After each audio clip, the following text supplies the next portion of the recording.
নমস্কাৰ, মই শৰ্মিলা। আপোনালোক যাতে সকলোৱে ভালে কুশলে আছে এই মোৰ ভগৱানৰ ওচৰত প্ৰাৰ্থনা। আৰু ময়ো বহুত ভালে কুশলে আছোঁ দেই। আজি মই অকণমান এক্সেছৰ বিষয়ে ক'ম। কাৰণ আজি দুদিনৰ আগত 3 দিনমান হ'ল নগাঁৱৰ পৰা বাইদেউ এগৰাকীয়ে মোলৈ ফোন কৰিছিলে। মোৰ তাত এক্সেছ ছেশ্যনছ ল'ব আহিব, বাৰ্ছ ল'ব আহিব মানে। তেতিয়া মই তেখেতক ক'লোঁ, আপুনি মোক আগতীয়াকৈ এটা ফোন কৰিব। তেখেতে আজি 3 দিন হ'ল তেখেতে মোৰ তাত ছেশ্যনছ ল'ব আহিলে। আৰু ছেশ্যনছ ল'ব আহি তেখেতৰ বিভিন্ন আমি কথা পাতিলোঁ। বাইদেউগৰাকী এগৰাকী শিক্ষয়িত্ৰী আছিল দেই। তেখেত ৰিটায়াৰ হৈছে। আৰু তেখেতে ক'লে যে তেখেতৰ 10 মাহৰ আগত এটি বহুত ডাঙৰ ধুমুহা গৈছে তেখেতৰ জীৱনৰ পৰা। তেখেতৰ হাজবেণ্ড ঢুকাইছে 10 মাহৰ আগতে। তেখেতে বহুত ডিপ্ৰেশ্যনত গৈছিলে, কান্দি কাটি থাকে ঘৰত। বহুত ধৰণৰ তেখেতে মোৰ আগত বহুত কথা ক'লে। আৰু তেখেত এতিয়া বৰ্তমান অকণমান মানে জীৱনটোত পৰিৱৰ্তন বিচাৰিছে। সেই এক্সেছ ছেশ্যনছ ল'ম বুলি মোৰ ফোন কৰিছিলে। আৰু তেখেতে ছেশ্যনছ এটা লৈ গ'ল মোৰ পৰা। আৰু তেখেতে ইমান আগ্ৰহ প্ৰকাশ কৰিছিলে মানে ছেশ্যনছ ল'বৰ কাৰণে। মই ভাবোঁ যে এনেকুৱা আগ্ৰহ যেতিয়া মানুহৰ হ'ব ছেশ্যনছ ল'বৰ কাৰণে, আমাৰ এক্সেছ বাৰ্ছৰ ছেশ্যনছ ল'বৰ কাৰণে, তেতিয়া মানুহৰ জীৱন পৰিৱৰ্তন হ'বই হ'ব। আৰু তেখেতে এইটোৱে কৈছিলে যে যেতিয়া ছেশ্যনছ লোৱা হৈ যোৱাৰ পিছত তেখেতে কৈছিলে যে মোৰ অকণমান কিবা ভাইব্ৰেশ্যন কৰিছিলে তেওঁৰ দেহটো, মানে অকণমান হাত ভৰি কিবা এটা কৰিছিলে। আৰু লৈ উঠাৰ পিছতে কৈছে যে মোৰ মূৰটো ইমান পাতল পৰি গ'ল।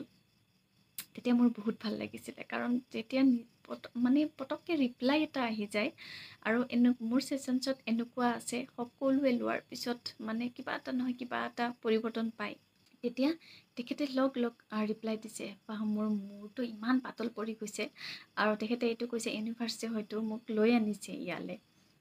তেখেতে বিশ্বাস কৰে, মানে কৈছে আৰু মই বহুত বিশ্বাস কৰিছোঁ এক্সেছৰ ওপৰত। চাইছে তেওঁ ভিডিঅ'বিলাক, মোৰো ভিডিঅ' চাইছে। সেইকাৰণে মোক কল কৰি পেলাই তেখেতে মোৰ তাত আহিছে। আৰু যোৱাৰ সময়ত কৈছে যে মই আকৌ আহিম। মই বোলো আহিব আপুনি। তেখেতে যোৱাৰ পিছত মোক ফোন কৰিছে, খবৰো লৈছে। তেতিয়া বহুত ভাল লাগে ন, মানুহ যেতিয়া পৰিৱৰ্তন হ'ম বুলি ছেশ্যনছ ল'ব আহে। আচলতে এক্সেছ মানেই হৈছে পৰিৱৰ্তন দেই। যিসকল মানুহ আগ্ৰহ প্ৰকাশ কৰি পেলাই আমাৰ তাত ছেশ্যনছ ল'ব আহে, তেখেত কিন্তু জীৱনত, তেখেতৰ সকলোৰে জীৱনত কিন্তু পৰিৱৰ্তন আহিবই আহিব। আৰু এনেকুৱা বহুত মানুহ আছে, মই বহুত মানুহকো মই ছেশ্যনছ দিছোঁ। কিন্তু এটাই মই কথা কওঁ যে মই যদিহে সকলোকে মই মানে ছেশ্যনছ দি বৰ্তমানলৈ আহি আছোঁ, মই বাইদেউক আৰু বহুত বিভিন্ন ধৰণৰ মোৰ বহুত জেগাৰ পৰা কল আহিছে, মই হেনো ছেশ্যনছ সকলোকে যাব লাগে আৰু দিব লাগে। তেন্তে মই সকলোকে অনুৰোধ কৰিছোঁ, যদি আপোনালোকে অকণমান সময় উলিয়াই, যদি মোৰ তাত নহ'লেও বহুত আমাৰ ভিন্ন ধৰণৰ ঠাইত আমাৰ এক্সেছ বাৰ ছেশ্যনছ দিয়া প্ৰেক্টিশ্যনাৰ হওক বা বহুত আছে এনেকুৱা থেৰাপিষ্ট, আপোনালোকে ল'ব পাৰে দেই। এটা অন্তত লৈ চাওক। আপোনালোকৰ জীৱন যদি পৰিৱৰ্তন কৰিব বিচাৰে, আপোনালোকে লৈ চাওক। নিজৰ ঘৰখনৰ কাৰণে লৈ চাওক, নিজৰ কাৰণে লৈ চাওক, আৰু সকলোৱে লৈ চাব লাগে। আৰু যেতিয়া মই বাইদেউগৰাকীক তেখেতে নিজেই যেতিয়া আগ্ৰহ প্ৰকাশ কৰিছিলে নহয় যে ছেশ্যনছটো লোৱাৰ পিছত যে ইমান মোৰ মূৰটো পাতল পৰি গৈছে, তৎক্ষণতে ৰিপ্লাই দিছে। এনেকুৱা বহুত কম কোৱা মানুহ ওলাব যি নেকি তৎক্ষণাতে ৰিপ্লাই নিদিয়ে যে কিবা এটা হৈছে বুলি। তেখেতে কিন্তু পটককৈ ৰিপ্লাই দিছে। কাৰণ তেখেত বহুত মানে এটা বোজা লৈ মূৰত আহিছে, এটা বহুত টেনশ্যনত আহিছে। যেতিয়া তেখেতে লৈ পেলাই তেওঁ গম পাইছে যে কিবা এটা পৰিৱৰ্তন তৎক্ষণতে আহিছে। আৰু তেখেতৰ লোৱাৰ সময়ত ইমান টোপনি, মানে যেন তেখেতে শুৱাই নাছিল নেকি, মানে বহুত টোপনি, মানে এটা ভাগৰৰ টোপনি মাৰিছিলে সেই ছেশ্যনছটো দিয়াৰ লগে লগে। আৰু বাইদেউজনী খুব ভাল পাইছে। তেখেতে ফোন কৰিও কৈছে তেখেত আকৌ আহিব মোৰ তালৈ ছেশ্যনছ ল'বৰ কাৰণে। কাৰণ গুৱাহাটীত কিবা যদি কাৰণত আহে, মোক কৈছে যে মই আকৌ ছেশ্যনছ ল'ব আহিম। তেতিয়া মই কৈছোঁ আহিব আপুনি।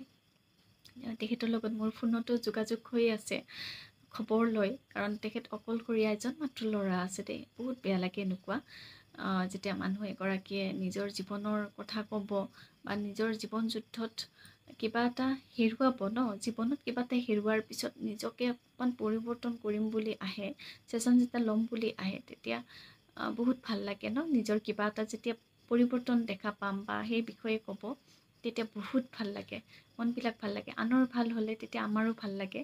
কাৰণ কিয়, আমি সকলোকে পৰিৱৰ্তন কৰিবই আহিছোঁ। এক্সেছ মানে হৈছে পৰিৱৰ্তন। আমি পৰিৱৰ্তন কৰিবৰ কাৰণে আহিছোঁ। আৰু বহুত মানুহ এনেকুৱা নিজে পৰিৱৰ্তন হ'বৰ কাৰণে আহে, আৰু বহুত মানুহ এনেকুৱা পৰিৱৰ্তন হ'ব বিচাৰিও পৰিৱৰ্তন নহয়। কিয় জানেনে? এক্সেছ বাৰ ছেশ্যন লোৱাৰ পিছত তেখেতসকল মানে পটককৈ তেখেতসকলক কি লাগে, কাম হ'বলৈ লাগে, যে ছেশ্যনটো লৈছোঁ, মোৰ কিয় কাম নহ'ল, কাৰণ তেওঁলোক পৰিৱৰ্তন হ'বই নিবিচাৰে। কেনেকৈ কাম হ'ব? আমি সেইকাৰণে ইউনিভাৰ্চক আগতে থেংকছ ক'ব লাগে। যিহেতু আমাৰ এক্সেছ হৈছে ইউনিভাৰ্চেল, এটি দান প্ৰদান হয়, আশীৰ্বাদ হয়। যিয়ে কওঁ সেইটোৱে আমাৰ কাৰণে একদম সৰু মানে কথা হয়। যিহেতু ইউনিভাৰ্চেল আমাৰ এই শক্তি হয় এক্সেছ বাৰ্ছ, তেন্তে সেই শক্তিটো মানুহৰ, আমি যেতিয়া ষ্টেটমেণ্ট মাতি মাতি এজন মানুহক 1 ঘণ্টা সময়, ধেমালি নহয়, 1 ঘণ্টা সময় আমি ষ্টেটমেণ্ট মাতি মাতি এগৰাকী মানুহক আমি ছেশ্যনছ দিওঁ, বাৰ্ছ ৰান দিওঁ, তেতিয়া মানুহজনৰতো পৰিৱৰ্তন হ'বই হ'ব। হয়তো কাৰোবাৰ সময়তে হৈ যাব, তৎক্ষণাত হৈ যায়। কাৰণ কিয় তৎক্ষণাত হৈ যায়? য'ত মানুহ পৰিৱৰ্তনৰ কাৰণে ছেশ্যনছ ল'ব আহে, আৰু বহুতৰো অকণমান সময় লাগে, আৰু হ'বই হ'ব। আপোনালোকে যেতিয়া ভাবিব যে নহ'ল নেকি, তেতিয়া হয়তো অকণমান লেট হ'ব পাৰে, কিন্তু হ'ব যে খাটাং হয়। কাৰোবাৰ 3 মাহতো হয়, কাৰোবাৰ অকণমান দেৰি লাগিব পাৰে, কিন্তু হ'বই ছেশ্যনছটো লোৱাৰ পিছত পৰিৱৰ্তন। সেয়ে কৈছোঁ, আপোনালোকে একদম যেতিয়াই যাৰ তাতে নলওক কিয় ছেশ্যনছ, আমাৰ অসমত বিভিন্ন প্ৰান্তৰ এনেকুৱা থেৰাপিষ্ট আছে যেনেকৈ আপোনালোকক ছেশ্যনছ দিব। আপোনালোকে ইচ্ছা আগ্ৰহ অনুসৰি দেখুৱাই পেলাই সেই ছেশ্যনছ ল'ব, পৰিৱৰ্তন যদি বিচাৰে দেই। আৰু বাইদেউগৰাকী মোৰ তাত যেনেকৈ আগ্ৰহ দেখুৱাই আহিছিলে, মই খুবেই মোৰ ভাল লাগিছে। আৰু বহুতেও বহুত ঠাইৰ পৰা ফোন কৰিছে মোৰ তাত ছেশ্যনছ ল'বৰ কাৰণে, আৰু মই দি আছোঁ বৰ্তমানেও। আৰু বাইদেউগৰাকীৰ বহুত প্ৰতিভা সম্পন্ন হয়। তেখেতৰ এটা ইমান ভাল লাগিছে মোৰ, তেখেতে মোৰ কাৰণে জানেনে, এইকাৰণে মই ভিডিঅ'টো আৰম্ভ কৰিছোঁ তেখেতৰ আজি কথা ক'ম বুলি। তেখেতে মোৰ কাৰণে নিজ হাতেৰে তৈয়াৰ কৰা এবিধ চাবোন লৈ আনিছে। এইটো হালধি আৰু নিমপাতেৰে এবিধ চাবোন লৈ আহি মোক গিফ্ট দিছে। তেখেতে কৈছে যে তেখেতে নিজ হাতেৰে তৈয়াৰ কৰিছে এনেকুৱা চাবোন, তেখেতে নিজ ঘৰতে তৈয়াৰ কৰে। এই বাইদেউগৰাকীয়ে মোৰ কাৰণে লৈ আহিছে এই চাবোন। মই সেইকাৰণে বাইদেউক ইয়াৰ পৰাই মই ধন্যবাদ জনাইছোঁ। বাইদেউ, আপোনালৈ অশেষ ধন্যবাদ। আপুনি মোক যে ইমান দূৰৰ পৰা মোৰ কাৰণে চিন্তা কৰি এবিধ চাবোন লৈ আহিছে, আৰু বিশ্বাস কৰি মই চাবোন পিচ যেতিয়াই লগাইছোঁ, সেইদিনাখন মই নাজানো, মোৰ কিবা এটা গ্ল' আহি গৈছে মুখত। সেইকাৰণে মই বাইদেউক একদম অশেষ ধন্যবাদ দিছোঁ। কাৰণ যেতিয়া এবিধ বাইদেউৰ বিশেষকৈ কওঁ, তেখেতে মানে অকণমান যিহেতু পৰিৱৰ্তন হ'ম বুলি ভাবিছে, তেখেতে এক্সেছ মানে লোৱাৰ পিছত মানুহৰ, মই ক'লোৱে আগতে যে পৰিৱৰ্তন হ'বই।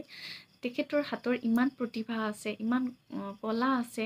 তেখেতে কৈছে যে মোৰ ঘৰত মোৰ হাতেৰে তৈয়াৰ কৰা বহুত বস্তু আছে, তেখেতে চাবোন বনায়। সেইকাৰণে মই কৈছোঁ যে আপুনি আপোনাৰ নিজৰ যিখিনি কলা কৌশল, সেইখিনি প্ৰতিভাখিনি আপুনি বিকশিত কৰক। কাৰণ কিয়, এক্সেছ লোৱাৰ পিছত আমাৰ কোনো এনেকুৱা মানুহ নাই যে বহি আছে, এনেই বহি আছে। তেখেতৰ মানে কিবা নহয় কিবা এটা কাম যদি ব্লকেজ হৈ থাকে, খোল খাবই, সেই দৰজাখন খোল খাবই। দুৱাৰখন খোল খোৱাৰ পিছত অশেষ তেখেতৰ মানে এনেকুৱা আহিব পৰা, মানে ব্লকেজ যেতিয়া দূৰ হৈ যাব নহয়, তেতিয়া অলেখ অজুত মানে তেখেতৰ ৰাস্তা আহি যাব। কামৰ দিশ কাৰোবাৰ হয়তো কৰ্মৰ দিশ আহি গৈছে, কাৰোবাৰ হয়তো যদি মানি ব্লকেজেছ হৈ থাকে, মানি ব্লকেজেছবিলাক খোল খাই গৈছে। কাৰোবাৰ যদি ভিতৰি কিবা টেনশ্যন থাকে, ডিপ্ৰেশ্যন থাকে, সেই ডিপ্ৰেশ্যনৰ পৰা মুক্ত হৈছে। মানে এক্সেছ লোৱাৰ পিছত আমি এইটো ক'ব নোৱাৰোঁ যে এইটো নহয়, সকলো মানুহে ছাকচেছ হৈছে। সেইকাৰণে আপোনালোকে ছেশ্যনছ লওক, য'তেই নাথাকক, যাৰ পৰাই নলওক, আপোনালোকে ছেশ্যনছ লওক যদি পৰিৱৰ্তন বিচাৰিছে। আৰু বাইদেউগৰাকীক মই অশেষ ধন্যবাদ দিছোঁ। বাইদেউ, আপুনি নিজৰ প্ৰতিভা আপুনি বিকশিত কৰক। যিহেতু ছেশ্যনছ লৈছে, কিবা ভাবি পেলাই আহিছে আপুনি, যদি আপোনালোককো সেয়া হাৰ্বেলযুক্ত চাবোন, বাইদেউৰ হাতেৰে তৈয়াৰ কৰা চাবোন প্ৰয়োজন হয়, তেন্তে আপুনি মোৰ লগত যোগাযোগ কৰিব। মই বাইদেউৰ কণ্টেক্ট নাম্বাৰটো দি দিম। সঁচাই এবাৰ হ'লেওতো ট্ৰাই কৰিব লাগে দেই, কাৰণ তেখেতে নিজ হাতেৰে তৈয়াৰ কৰিছে, কোনো কেমিকেল নাই, একদম হাৰ্বেলযুক্ত চাবোন। যিহেতু মই নিজে লগাই মই চেঞ্জ পাইছোঁ দেই, মোৰ নিজৰখিনিয়ে মই চেঞ্জ পাইছোঁ লগোৱাৰ পিছত। সেয়ে আপোনালোককো কৈছোঁ এবাৰ ট্ৰাই কৰিবই লাগে। সেয়ে আজি এইখিনিয়ে ক'লোঁ বাইদেউৰ কথাখিনি, আৰু নেক্সট ভিডিঅ'ত আপোনালোকক লগ পাম। ধন্যবাদ।